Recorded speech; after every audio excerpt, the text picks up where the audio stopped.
कहाँ। पिछले 2 दिन से मैं सोया नहीं हूँ और आज क्योंकि सब लोग कैंडिडेट्स फाइल कर रहे हैं अपना नॉमिनेशन, मैं सबको बोलना चाहता हूँ बेस्ट ऑफ लक। सब वॉरियर्स को बोलना चाहता हूँ बेस्ट ऑफ लक। बहुत लोग ने मुझे फ़ोन किया है और कहा है आप क्यों नहीं फ़ाइट कर रहे हो। गलत, मैं फ़ाइट कर रहा हूँ।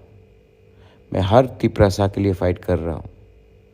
मैं हर बुरुई बुमा बोरक ब्रू सब के लिए फ़ाइट कर रहा हूँ।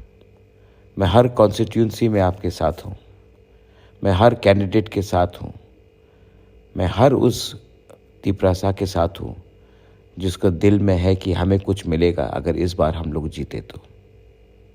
मैं आप सबको अपील करता हूँ, मैं अकेला मैंने बहुत सैक्रिफाइस किया है, आपको भी थोड़ा सैक्रिफाइस करना पड़ेगा।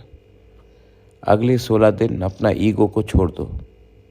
अगला 16 दिन अपना अहंकार को छोड़ दो और एक होकर इस बार फाइट करो। ये मेरा लास्ट फाइट है और ये मेरा लास्ट फाइट आपके लिए है। मैंने सबको बताया था कि ये पावर पोस्ट कुछ नहीं होता है, पूरा ज़िंदगी नहीं रहता है।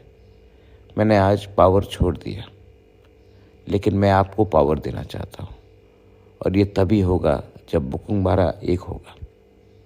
God bless you.